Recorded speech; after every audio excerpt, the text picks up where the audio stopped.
Welcome, one and all, to the Ultimate Hockey Show, a Tuesday edition. As I've now moved into the home office, which, well, as you can see behind me, is kind of torn apart slash in progress. Welcome to the Ultimate Hockey Show, and I have put together home office just enough to get the radio show or the podcast, if you will, on the air. My name is Michael Dale. I'm joined by Rick Petty. Good evening, Rick. Hi, Michael. How are I you? can hear you. I can hear you perfectly okay, but I couldn't Good. hear you 5 minutes ago. Yep. Trying to put you through a mixing board, so we'll have to fix that one later on. What if it doesn't need fixing as of right now is the Winnipeg Jets record this week, and somebody on this show said they would go 3-0, and voila. That was such a cheesy segue. Can I just say that? That was probably the cheesiest segue that I've ever heard, especially for somebody that's not applauding anybody else, but applauding themselves, that use such a cheesy segue for yourself. Well, Oh my yes. I couldn't wait. I couldn't wait to get that off my chest after the game on Saturday. Well, if I had a hat, this is not my hat, but if I had a hat, I would tip my cap to you, because you said 3-0 and I said 1-1-1 or 1-1-1, and they went 3-0. So, yep. Anyway, the Winnipeg Jets did go 3-0, although that was the cheesiest intro slash trying to promote myself as possible. Yes, 100%. What did you like this week? About the Jets, we'll talk first, yeah? Yeah. We'll talk about the Jets. There's a whole bunch of stuff concerning the playoff race that I want to talk about. And one team that's completely tripped over themselves to the point where they're out of the playoff race now after being in it for most of the year, but they're still trying to get things right, and their coach is off the cuff, and well, we'll get to that in just a minute. But what did you like about the Winnipeg Jets games this week? It was 3 wins, the latest of which in Minnesota, home wins leading up to that in the back half of the homestand. What did you like about the Jets this weekend? Good evening, Rob. Yeah. You know what? What did I like? Okay. Sorry, I'm looking here. You know what? They won 3 games, so that's the first thing. Okay, that's good. Second thing, in spite of the fact that they had some challenges in some of the games, we'll chat about that later, they found a way to win all those games, to play well defensively, 5-on-5. That's still their strength. I think that is still the strength of this team. So as long as they can minimize the amount of penalties that they take in the playoffs and have to go onto the ice defending penalties and trying to penalty kill, if they minimize that, it's very good for them, because they are a very strong team 5-on-5. And they beat 3 teams, though all 3 of those teams are beneath them in the standings, but they're still good teams. Calgary, Minnesota, and LA's in a playoff position. Calgary and Minnesota are just kind of out of it. So, but you got to play well to beat all 3 of those teams. And they did. They did enough to win. But what I did not like is their power play is still lame sauce. It is bad. Again, how a team with that much talent can struggle. Never mind even getting a goal. I'm just talking about just getting in the zone, getting set up, getting some shots on net, getting some real scoring chances. You have an extra guy, and I just find it. And then on the other side of the coin, their penalty killing stinks. I think they've let in a power play goal every game for the last, I don't know how many games it is, 7 or 8 games, or 7 out of the last 8. It's ridiculous. And it's not like they're having 5 power plays to kill. Like, it's 1 or 2 penalties in a game. They kill 1 of 2. They kill 1 of or 2 of 3. So they let in a goal. They kill 2 of 4. Like, their penalty killing is not good enough. It stinks. And if they don't clean that up, they're going to have trouble in the playoffs. They're going to lose on special teams, because they're going to be minus every time, because they're not going to score in the power play, and they're going to get scored on when they're on the penalty kill. So that's what I see. But anyway, how about you? Rich, I agree, and trying to figure out what's best, light on or off, and which light. Anyway, no, I'll leave it off for now. Um, but no, I have a real issue, and you kind of surmised my issue with a nice little description. And I hate to say you threw a 90-mile-an-hour fastball down the middle for me to hit a home run with, but I'm not capable, uh, given my physical state of hitting a baseball very far. That being said, I appreciate the uh, sort of softball that you've kind of tossed me here. Um, where I am with the Jet special teams is this. They need one of the penalty kill or the power play to get moving with some consistency. They cannot have, and pardon the pun, a power outage of both at the same time. It's just too much pressure on their game 5-on-5. I think what's easily rectifiable is the power play. Ever since you've had Gabriel Velarde back on the power play, there seems to be a little bit of their pep in the step with a bit of a different look. Um, to me, I don't know if you're going to be able to do anything on the penalty kill that will fix this issue 70 plus games into the year. I think it is what it is. You can't just be taking 5 penalties a game because 2 will end up in your net and you're down -2, like you said. Yeah. So I think the Jets need to focus on one, perfecting one, and then continuing to do, what they've been doing on at 5-on-5 for the most part this year. But Yep. I look at where this team goes in the playoffs. It's likely going to be a matchup against Colorado, either here in Winnipeg, home ice, or on the road at Ball Arena in Colorado. It really doesn't matter where the game is played. You can't give that vaulted Colorado power play 3 power plays a game because they'll probably score twice with just the star power and all that kind of stuff on there. Yep. So to me, you need to perfect one of your penalty kill or one of your power play. To me, the power play the easier fits right now. The penalty kill, it doesn't seem to matter who's on it. It just seems to be, for lack of a better term, a black hole. Yeah.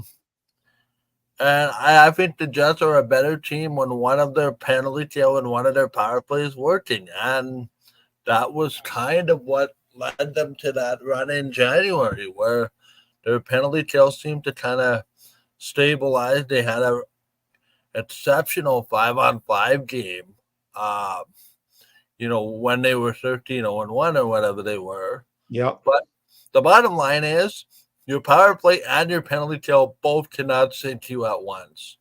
And that's where we are right now. And it's I don't want to say it's a flashing amber warning light because I think it's a little light above my head blinking for, quite some time with the penalty kill in particular. Now, the penalty kill you could say has never really been a strong suit in Winnipeg in the 10 plus years of the franchise. I can't remember Winnipeg ever having a top 5 penalty kill. And a top 5 power play might be a little bit unattainable. Last year they had a good penalty kill. They were in the top 10 last year for a large chunk of the season. Fair enough, but has the personnel on that penalty kill changed all that much from last year?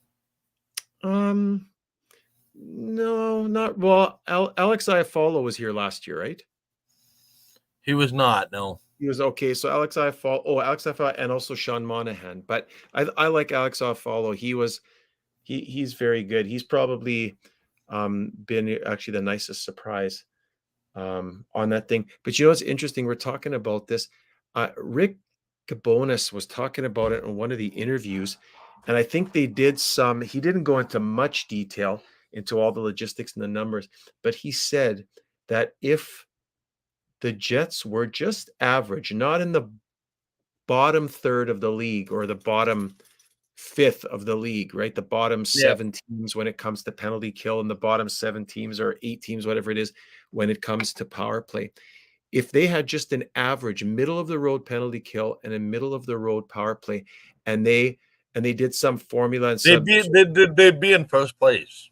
they would, well, yeah, they would be, that would change, that would have helped them to win that many more and tie that many more games going into overtime and whatever happens in overtime.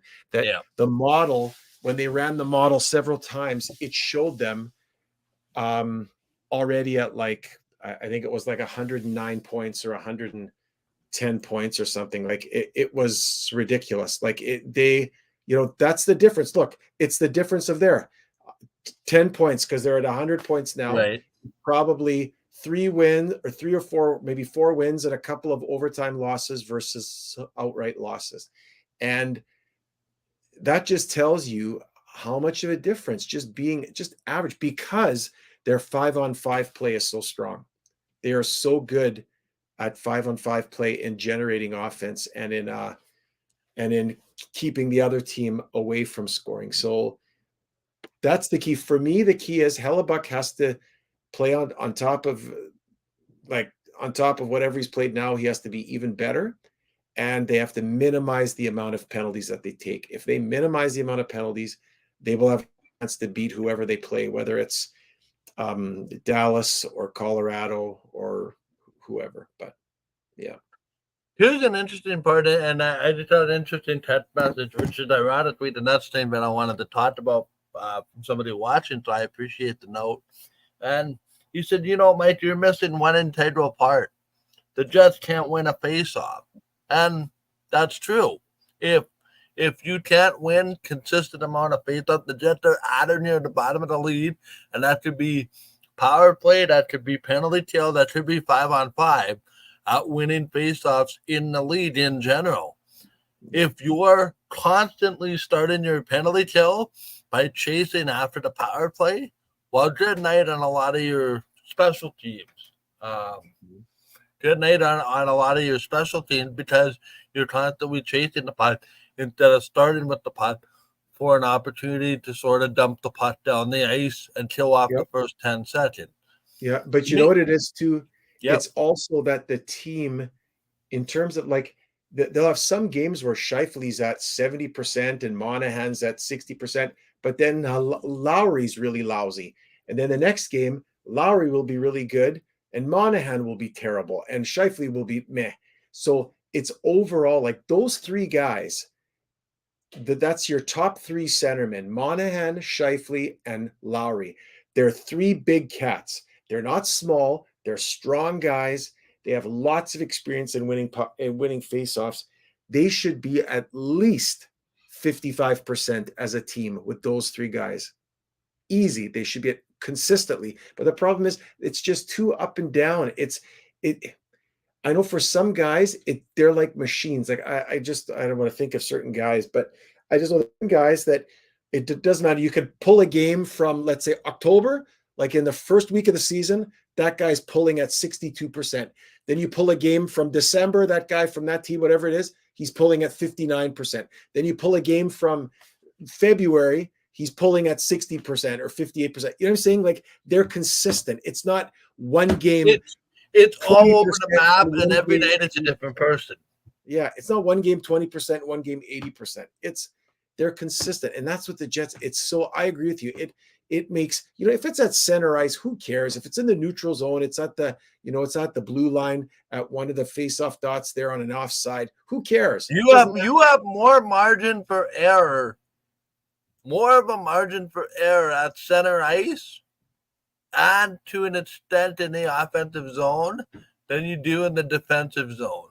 Well, for sure. And so I agree with you. Like if you can't win a faceoff when you're killing a penalty and you got that faceoff in your own zone, you probably, versus winning it and then shooting it down the ice, that probably takes 20 seconds, a good 15 to 20 seconds off the power play every time that you win a faceoff, when you win it in your own zone and then are able to shoot the puck down the ice. And if you can't, it gives the other team 20 more seconds for a chance to score. And those are all factors in it, right? So Yeah. that's partly why the power play, or that's partly why the penalty kill stinks, and that's partly why the power play stinks because they don't get possession of the puck right. I just think the last game they had the power play every single, if I remember correctly, every single face, and they won the game. That was against, who was it? That was against Minnesota. I think they lost almost every face-off on the power play in the offensive zone. Minnesota gets it, fires it down the ice. 20 seconds gone. Like it's just, oh, yeah. Yeah, it's interesting, right? And then you look at Edmonton, right? They, by contrast, they have a number one power play. And they seem to be just whipping the puck around, and they know what to do with confidence when they have the puck. Yeah. Because a coach explained this to me. And yes, it's local sports relative to NHL, but the conceptual idea remains to be the same. And this coach told me, Michael, we like playing with the puck because we are in control of what happens. The other team cannot score and cannot get these high danger chances while we possess the puck. And I think that is a big part of the issue going forward is if you're going to start to go on this run, but everybody seems to think the Winnipeg Jets can go on, depending on who you are, of course. I'm still skeptical, to be honest, that the Jets are going to get out of the first round. But, it's like Eric said, and this is exactly what the coach, just alluded to me, right? You can't score if you don't have the puck. The other team can't score if they don't have the puck. So playing with the puck, well, you're in control of what happens, basically. No, I agree. And the other thing is it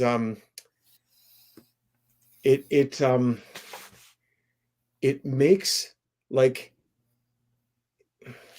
if your team has to constantly be chasing the puck, like if you're not winning, you should be winning 50%, because on average you're going to win one, you're going to lose one, right? So if you can be around 50% game to game to game, that's pretty good. And then once in a while you're a little bit more than 50%, so overall you average out to more than 50% as a percentage, then you're okay. But if you're averaging in the 40s, you're at 42%, 44%, you're losing more draws than you're winning. And that just makes it, and it's not going to always be at center ice. It's not always going to be at the blue line. It's going to be in your own defensive end, whether you're killing a penalty or not. Having to give the puck up to the other team when you're in your own end is never a good thing. It just increases the odds of a goal being scored against you. And I like, for the life of me, I just cannot figure out how those three guys, Monahan, Scheifele, and Lowry, cannot consistently be better than 50%. I mean, I just don't get it. But hey, Is there any harm, or are wait, I'll ask you something. Just wait really quick. Yep. Why can I not see the chats of listeners? All I see is chat with everyone in the studio, but I can't see general chat. Okay, hey, then I didn't turn that on while you're talking. Okay. That might be turned off when I did a bunch of settings. Am I okay here still? Can people hear me and see me? Yes, I can hear you. Okay. Yeah, so I'll fix that in a minute where you can see that, Rick. Okay. Yeah, it's turned off. I can see it here. I'll fix it when you're talking. But no, I agree. And now Eric is making the assessment of it's football, right? Those long 6 to 8 minute drives wear down the defense, keeping the offense on the sideline. Same thing in hockey. Yeah. Yep.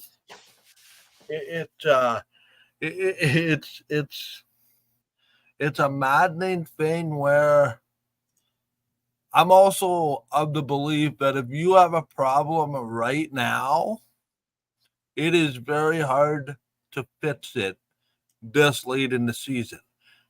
This, to be honest, should have been dealt with 20 to 25 games into the season. If you wanted to make a concerted effort on your faceoffs, or penalty kill or power play, etc., etc. Now, does that not mean that a power play or a penalty kill can't get hot for a week at a time and it benefits you in the playoffs? Sure. But the law of averages suggests, and I think last year was a fine example of that, Rick. Yep. I think teams are what they are at this point. You can't reinvent the wheel. You can't magically suddenly fix your systems to be able to suddenly hide your flaws. You know what I mean? Yep. I agree. And it is what it is. And I've long said, and this has nothing to do with, the Winnipeg Jets, this year, or who's on the team or who's not on the team. The Winnipeg Jets in the playoffs will sink or swim with goaltending. And I think that's going to be every team. I think if you look at the Western Conference, I think it's as open as it's ever been this year. I don't think there's a runaway team this year. Dallas has shown their flaws at times. Vegas all of a sudden fighting. Hi, Christian. Thank you for tuning us in from Green Valley, Arizona. Hope you're enjoying your trip there. I know you took off a couple of weeks ago for a month. That's nice. It's finally warming up here too, by the way. Slowly but surely. But what I'm trying to say is, I think the West has been so wide open that I think it's still going to come down to goaltending, as does hockey mostly, for who's going to come out of the West, and maybe by extension, who's going to come out of the East as well. I don't think there's a runaway favorite here for the Stanley Cup. I think there's a list of contenders, but I don't think you can make the suggestion that somebody is head over heels above everybody else. Really? Can you? Really? Okay. Okay. I would don't know. make You look like you look like you're about to disagree with me. Do you disagree? I've said this for the last month, and with them adding some more players at the trade deadline, and to me, the team that is the most powerfully suited, barring injuries. I mean, injuries can change anything for any, the Jets can be up against the team that's better than them. Like if they go up against Colorado and Colorado in the first game loses Makar and McKinnon, I mean, that's a game changer. The Jets lose Morrissey and Scheifele, right? That just changes everything, right? So it's, or for the Jets, maybe lose Hellebuck would be so bad because Brossoit has played well too. But yeah, if you lose your number one center and your number one defenseman, that can change everything. But that being said, to me, the team to beat, the team that's poised to win the cup, are the Dallas Stars. And that's, I don't see anybody winning it. And I think it's going to be Dallas and Florida in the final. That's what I think it's going to be. And I don't see anybody matching up against Dallas. The only X factor with Dallas is Ottinger, is that if he can be more consistent in net than he was last year, where he had a really good first round, or first and second, was it first round? And then the second round, he got tired or something happened and he was very average, and then Dallas fell away. But that team, they got big, mobile, strong defense that can skate, can shoot the puck. They got consistent scoring across four lines. They have a great power play. They kill penalties well. They're hard to play against. They don't allow you a lot. Dallas, to me, is set up as a playoff team to grind it out for 2 months and to win the cup. In my mind, Can I the team to beat? ask a follow-up to that? Yep. Hypothetically, right now, if the playoffs were to start tonight, Dallas and Vegas would meet in the first round. I know. I saw that and I thought, ooh, that's interesting. Are you suggesting, and thank you for the Cowboys poll, Richard's a Cowboys fan too, so be careful who you offend on this show, Aaron. I'm just kidding. Is there any concern? Like, to me, I watched that Vegas Vancouver game with kind of one eye yesterday while I was doing some other stuff. To me, Vegas doesn't seem to be the Vegas that we had before To me, their goaltending is really taking a step backwards this year compared to what it was last year. Is Vegas an ideal matchup for Dallas in the first round, or is that upset special, or are we kind of overhyping Vegas and they are where they are because, well, this is what they've been so far? Yeah, well, they're gonna have some miraculous returns though, right? Thomas Hurdle and Mark Stone are gonna have miracle Yeah, recoveries. well, Hurdle played last night, so he did a couple assists last night. So So I don't I know. just Like, it's interesting, right? Because you say Dallas is going to be, they're the most playoff ready, I think was your words. Yep. What does your equation change if I say they're going to play Vegas? I guess is my question. Well, okay. So I would say that is, sorry, I just dropped something here trying to pick it up. Yeah, I would no say worries. that is for a matchup, you think, okay, this may lead us into the other thing about a new playoff format because they've been talking about that all over the internet, and Travis Yeah, Yost has been talking about it on TSN. But you think of like to have Dallas number one in the division go up against, or sorry, in the conference go up against Vegas. Wow. yep, And then if they beat Vegas, then they play Colorado.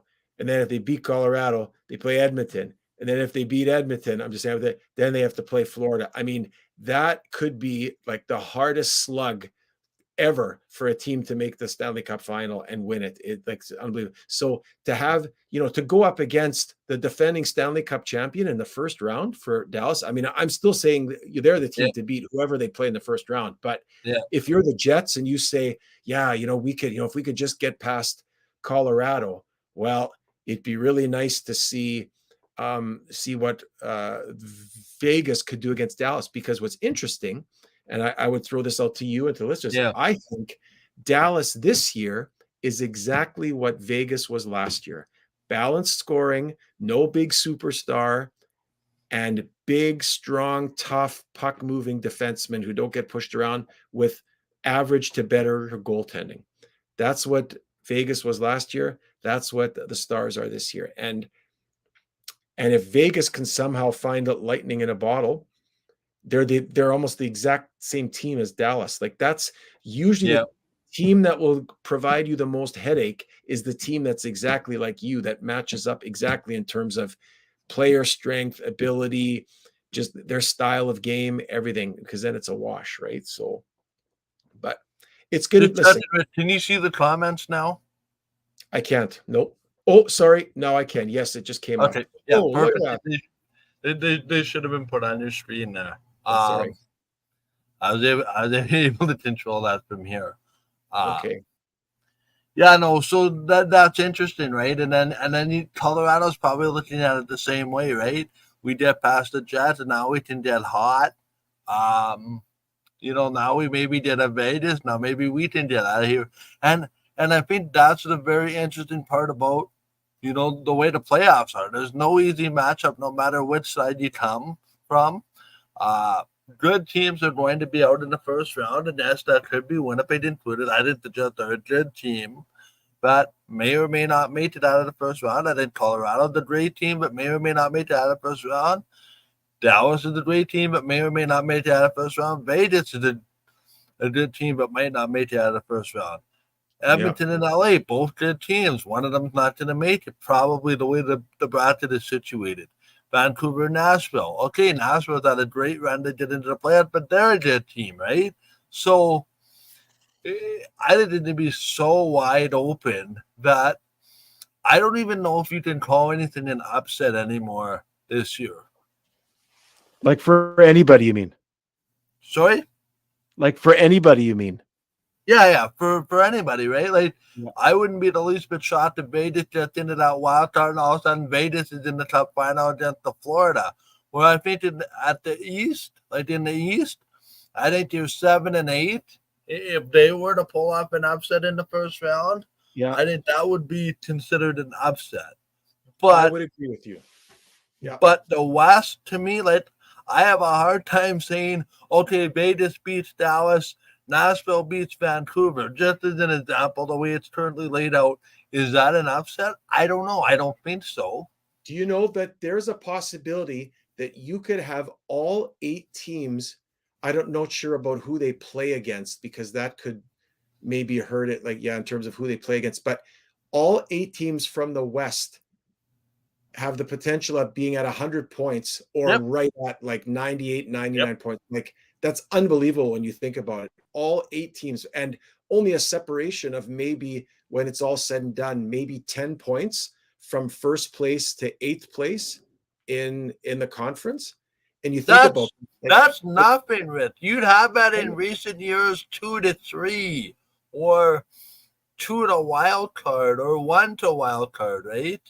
Yeah, that's what I'm saying. So I'm saying I agree with you. Like, this year, I still think right now, the way they're laid out, if they stay healthy, I still think the Stars are the team to beat in the West. Not just because they're in first place, but just I've said that all like the last 4 months, just because how they're built and how they play. But that being said, I agree with you. Whoever gets out, like if Nashville would get the Stanley Cup final, or if Vegas would get the Stanley Cup final and they beat somebody, it's not going to be, oh, Nashville was an upset. Nashville beat Vancouver, or Nashville beat Dallas. Like, they're only separated right now by, well, what is that? 13 points, 10 points. So it's not a lot. And Nashville's been on a heater. They've won a ton of games in the last 2.5 months. They've been one of the hottest teams in the league. So I'm just saying, there is no, to me, I agree with you. In the West, there's going to be no upsets. Like, we didn't see that coming. Maybe in the East, like what's going on in the East, maybe if the Penguins would get in, could the Penguins get in? I guess they the Penguins or Detroit. So maybe if Detroit or Pittsburgh gets in and they knock off the Rangers, okay, maybe you could say that, because there's a difference of about 20, 25 points, I guess, when the season's done. That may be the case. But in the West, I agree with you. It literally is a toss-up. Like, you and I are going to make our predictions for the playoffs, and I'm not sure there's any ones where you could say, oh, well, this is easy to pick in the West. I'm going to pick one team, you might pick another, and we could each give compelling arguments for whoever those two teams are in the same series, and neither one of us would be wrong in our assessment. Gonna be fun, Rich. 11 days from now, we do our Stanley Cup playoff preview. Mark it on your calendar, folks. April the 20th. Yeah, I agree. But that's why it's really interesting what's going to happen these last 5, 6. Does anybody have more than 6 games? I think that's the. No, I don't think so. Everybody's at 77-ish. Everyone's got it played at least 70. Yeah. 78 games, 77. So you got 4 games, 5, 4, 5, 4. Oh, Edmonton has 6 games left. They've only played 76, but otherwise all the other teams only have 5 or 4 left. So I'm saying with these last 4 or 5 games, it's going to be interesting to see how it plays out. I have this feeling, if you're kind of it's just making me laugh here right now. If you're kind of the only guaranteed thing is the Leafs being out in the first round. Oh, that made me laugh. Who are the Leafs right now going to be matched up against? I'd be Florida right now. They'd be, and you think about that, like, that could be a Stanley Cup final. Like, that's how good those teams are. Like that. This is the format argument that people are having on the internet till we're blue in the face. Michael, it has to change.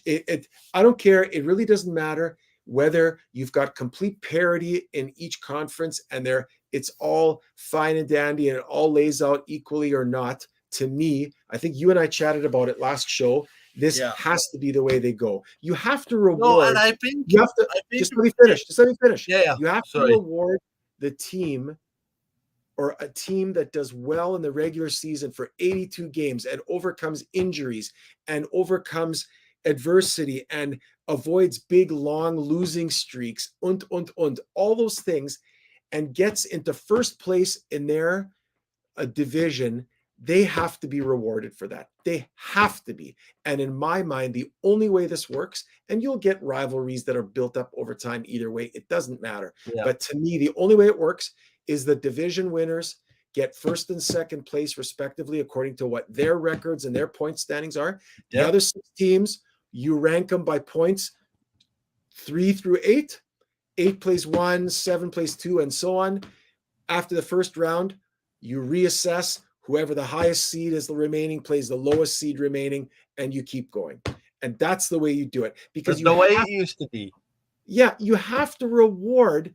Like there has to be some carrot, some incentive for working and pushing all year long to get first place in your division or second place or first place in your conference. Like right now, like what's the incentive for Florida? Like is to play Toronto? It's not much of incentive. Or for Dallas to play Las Vegas? I don't know about that. Or Winnipeg to play Colorado, or LA to play Edmonton. Like, I don't know. To me, it just, but again, I think they're looking at that. I know they are. And they're also looking at, which we talked about this, and it's being talked about again, is this whole nonsense with having no salary cap in the playoffs. I think that's going to be gone this year. Mark my words. Next year, it's going to be whatever the salary cap is in the regular season. That's what it is in the playoffs. If you get to the trade deadline and you want to upgrade your team, right, with a trade acquisition. Fair enough. Sit somebody else so you did under the cap. Yeah, you trade somebody away, you release them, you trade away somebody, or you might have or better yet, you don't put them on your roster. Or you don't put on a roster, but you might have a long-term injury, like you might have a superstar. That's what I always thought the trade deadline was for anyway. It was, you're a good team, you get up, and then you lose a really good defenseman or a really good centerman, maybe the second centerman, like second line centerman, or the second pairing D guy on your team for the season. He's on IR, he's not impacting the salary cap. Now you go and acquire somebody to fill that hole.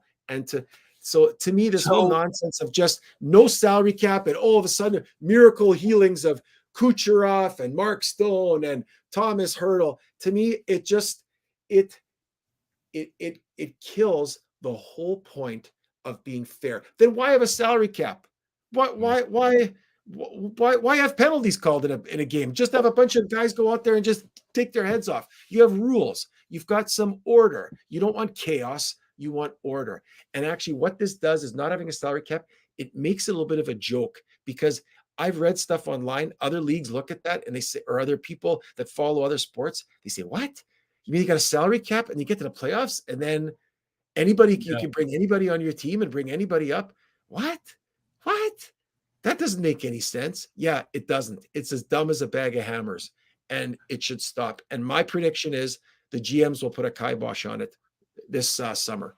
How about you? So, Rich, you have something to address. I don't know if you've been reading the comments about you, and either you like the Toronto Maple Leafs or you despise them. Keep it in mind, but you've known me your whole life as a big Leaf fan prior to when the Jets came back, and you always had this, I don't know if dislike is the right word, but this disinterest for the Toronto Maple Leafs, as have a lot of people, to be frank, unless you're in Leaf Nation. So I'll ask this question just for the masses that are maybe wondering. Where do you sit on the Toronto Maple Leafs at this present time? They're a very good hockey team. I don't like saying that. I think I've told you this before. When I've known you my whole life, or I've known you your whole life, or you've known me your whole life. And when you were younger and we would talk about hockey and you were just a kid, and I would say, Michael, the Leafs losing makes me more happy than the Jets winning, your brain would explode. I would say that to you, and you would just look at me like, what? I don't understand. And then I would say, no, Michael, you do understand. The Leafs losing, if the Leafs lost a game in the standings, they lost 6-3 by the Bruins, and then the same night the Jets won 2-1 against Colorado. The Colorado game, yeah, okay, but the Leafs lost and the Bruins hammered them 6-3. That would make me that gives me more joy. So if people understand that, then they understand where I'm coming from, why I'm saying this. But the Leafs, they are a good hockey team.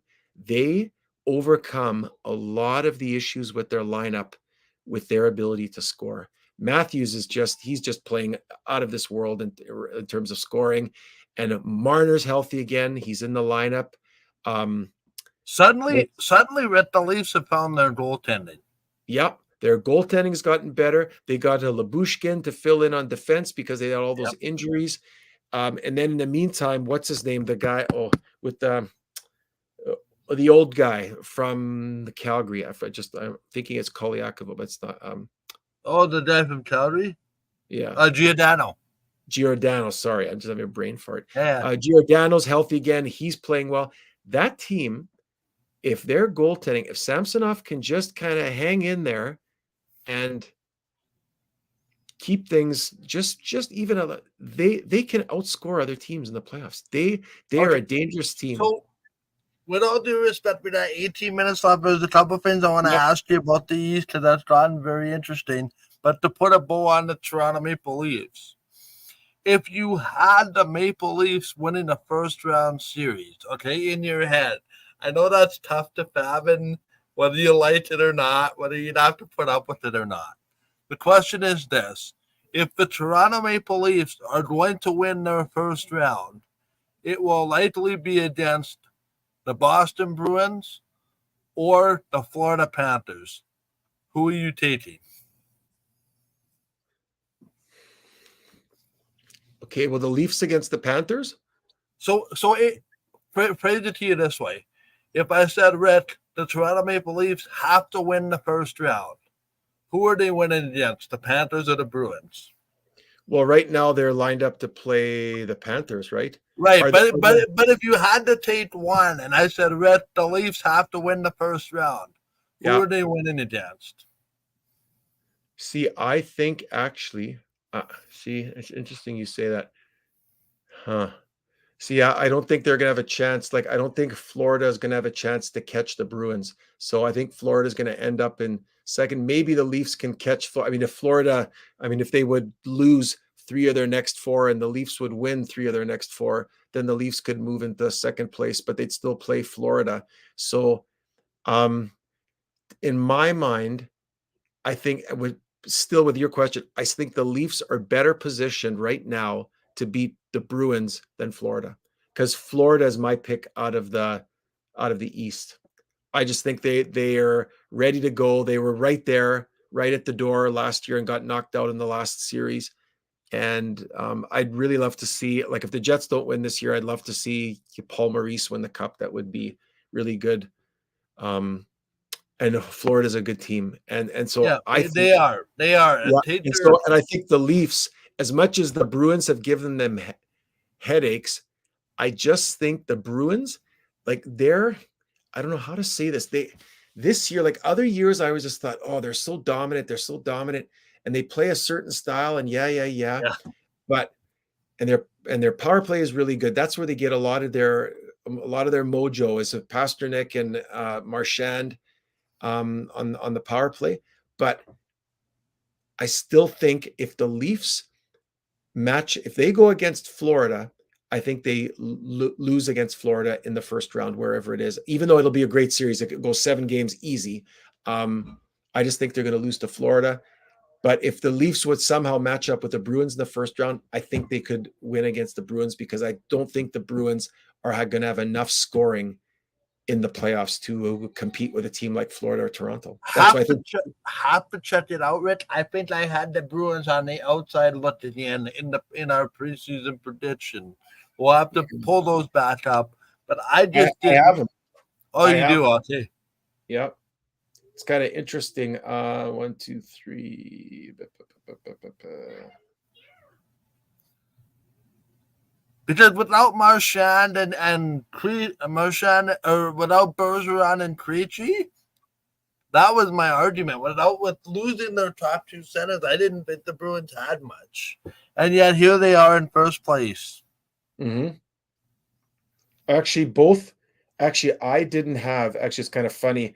I had Ottawa, Pittsburgh, and the Devils, and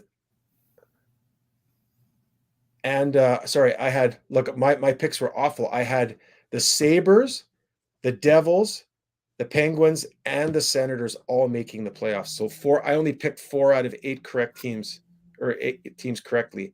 And You I had the started a Bruins. passing grade, Red, 50%. Yeah, I know, but I had the Bruins and Tampa Bay and the New York Islanders on the outside looking in.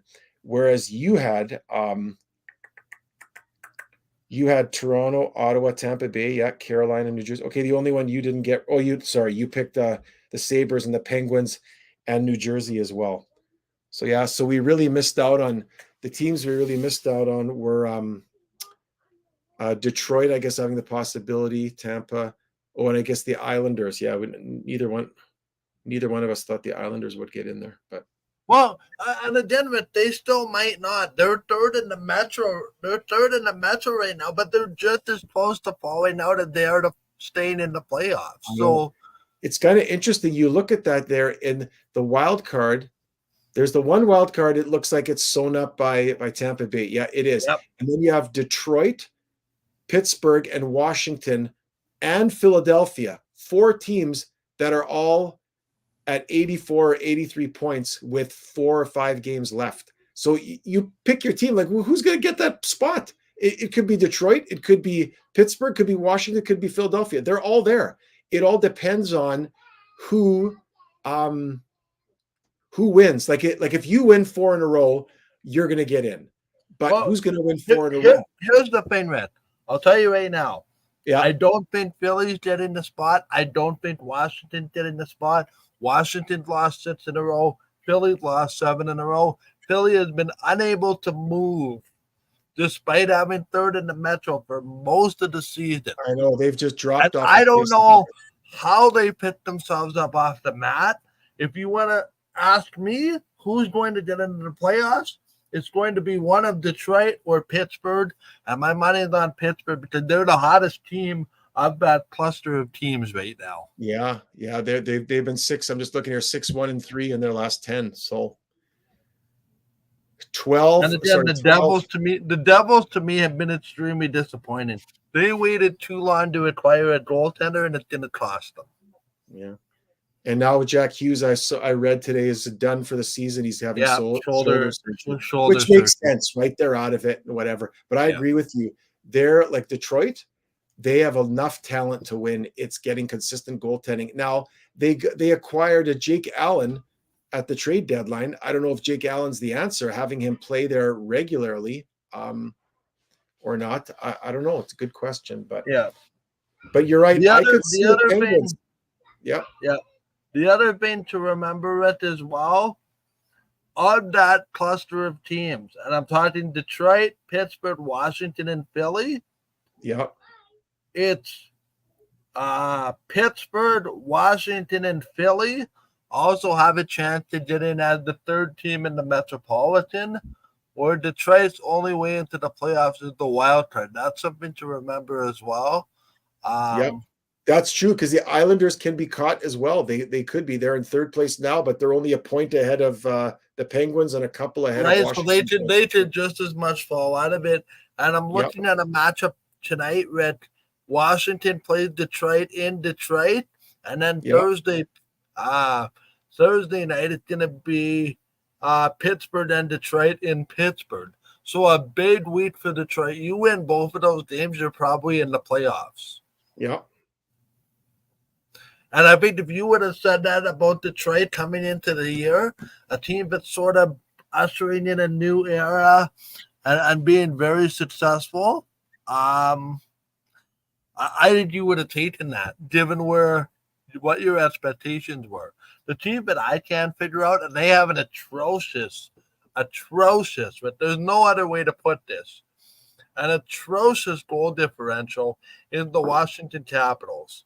The Washington Capitals goal differential as we sit today, -41. How is that team anywhere close to the playoffs? The teams around them, the Islanders are -23, Pittsburgh a +4, Detroit +3. I cannot figure out how you're close to a playoff spot and your goal differential is -41.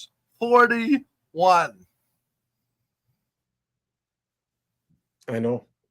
Well, even New York, even the Islanders being in third place in the Metro and they're -23. What it must mean is when they lose big, right? When they win close big. games. Or when they win close games, but they lose they lose, they get hammered. That's what that tells me. But you're right. Out of all those teams that are fighting for that last playoff spot, Detroit is a +3 on goal differential, and Penguins are +4. And I agree. Excuse me. I think that's what it's going to come down. It's going to be the Penguins or Detroit. I'd really love to see the Penguins get in. I really would. That would be. Can you imagine the Penguins getting in and playing the Rangers in the first round? I mean, talk about a classic series. I mean, even if they get into the third spot in the Metro, they could also play the Hurricanes. They could play the Hurricanes, but I just know they have had such great rivalries over the last few years against the Rangers. So it would and I mean, wouldn't the U.S. TV market just absolutely love that series? Yeah, it would be good. And again, like based on what I saw last night, I watched most of that Pittsburgh Toronto game, the back half of it. Crosby and Malkin and Carlson and Letang are now picking it up at the most important time of the year. But no disrespect, it's 87 willing the Pittsburgh Penguins into that playoff spot right now. Yep.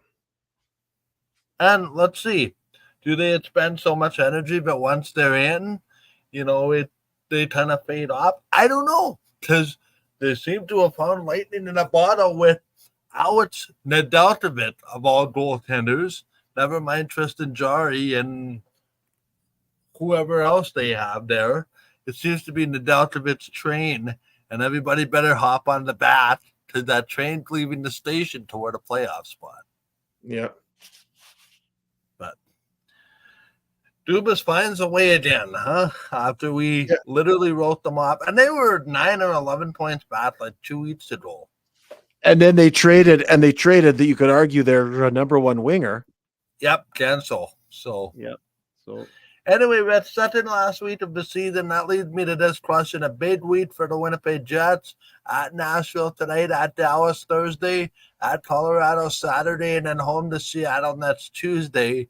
We'll have the 3 road games to discuss on our next show next Monday. How are you feeling about this week for the Winnipeg Jets? I think, just to get the first word in on this, I think if you're serious about this 3-game win streak, the Jets need to have a productive week, but a productive week for the Winnipeg Jets does not, emphasis 101 is not on wins and losses for me this week. It's about playing the right way, penalty kill, power play, etc., etc. I can stomach going 0-3, but if you lose 3-2 game, then you get your penalty kill in the right direction, or you get your power play in the right direction. Yeah. That to me is the most important. I agree with you. Like if they play Nashville, Dallas, and Colorado and they go 1-1-1, I'm just saying hypothetically, that's not what I'm predicting, but I say if they You're would taking the Michael Miller with that. I love it. I'm saying if. I'm not making my prediction. We're not there yet. We still got 6 minutes. If they would go 1-1-1 and they would win against Nashville 3-1 tonight and play the right way, and then lose against Dallas 3-2 with an empty netter 4-2, but they played Dallas fair and they just had a couple of bad breaks, whatever, blah, blah. And then Colorado, they get them to overtime and they lose in overtime, but they played them tight. They played them right. What are you going to say? Like the next game you play the next night, they play the same way, they can win that game in overtime. You know what I'm saying? Like that's the playoffs. Sometimes it's late in the game. It's just, the difference, 1 or 2 mistakes, 1 or 2 little plays, getting a deflection, getting a shot off a skate, boom. That's the difference in the game, right? So I don't. If you're asking me what I predict the Jets are going to do, okay. No, that actually brings me to my next question.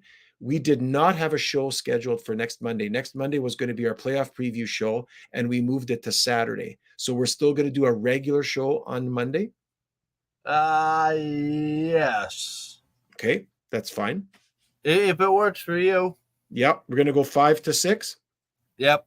Yeah, Yep. we'll let I people know thought I that. put that on there with the change. I just not. All good. Okay, But so that's it. we'll have to set up a week that isn't any playoff races that might go. Then what I might do is we might push that Monday the 22nd show a little further down the road. Yeah, because we're doing a show on Saturday morning, right? So Yeah, we yeah. might just go a week. Saturday morning there. I Yeah, would go a 10. week and a couple of days. I would go a little bit extra. But anyway, I think the Jets, to show us what they got and to do the right thing, I'd really like to see them. And I think they've turned the corner. I think they're going to go 2-0-1. I think they're going to lose to Dallas in overtime, but they're going to beat Nashville and Colorado on the road. That's what I think they're going to do. Yeah, I have them going 2-1. I think they lose to Dallas. I think they get the full points against Nashville and Colorado. Oh, not an overtime win, you're saying, but a No. full win. No. Okay. Yeah, so that's how I see it, and it's interesting as well. Just a quick thing on the way out. I want to say congratulations to the Winnipeg Ice U18 AAA team for playing a great series against the Regina Rebels. However, losing 2-0 in the best of 3. The Regina Rebels moving on to the ESL Cup. Also, congratulations to the U18 boys AAA Brandon Wheateen's team. They beat the Saskatoon contest at the TELUS Cup West Regionals here in Winnipeg last weekend. 1-0 Brady Turkle with the overtime winner.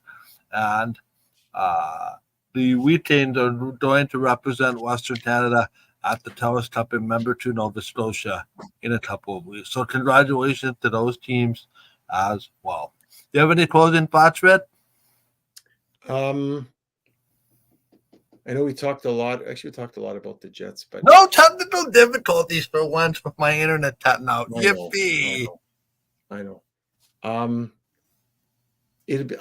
really, as much as I'm interested in seeing what the Jets are going to do now, really sort of to prove, to give me some confidence or lack of confidence to see. I'm just not high on the Jets right now. I've said this kind of all year long. I think their record at times is a little bit of a mirage, and I just don't see a team with Kyle Connor, Nick Ehlers, Josh Morrissey, Neil Pionk on it. Those 4 little guys, and being major parts of your team normally. When the playoffs come, those guys, it's maybe not Morrissey, but those other 3 guys, they go invisible, especially Connor and Ehlers. Like last playoff year and the year before, they just go invisible because they don't like the grind. They don't go to the net. They want cute little goals and skating through the ice, and that opportunity is not there. You got to get greasy and you got to get in front of the net. So I'm hoping that maybe with acquisitions like Toffoli and Monahan, that their star shines to overcome the star being dulled on Connor and Ehlers, because their past history has not shown us anything other than being playoff MIA. You could put their faces onto the back of a milk carton, because I don't see them. I don't see Nick Ehlers and Kyle Connor in the playoffs. I don't. And maybe this year they'll prove me wrong. Maybe it'll be completely different. Maybe playing with this new lineup and so on. Maybe it'll be different. Maybe Connor playing with Toffoli and Monahan will be something. And Ehlers playing with Iafallo and Scheifele. That'll be something, but we'll see. Hey, I was going to ask you, what are the lineups tonight? Like, is both Toffoli and Velarde back in the lineup? Correct. Yep. So is Cole Perfetti out, or where is he? Sorry? Did you see where's Cole Perfetti? Cole Perfetti is on the second line. Oh, so is it? Oh, because I'm right. Nino Niederreiter still got the laceration.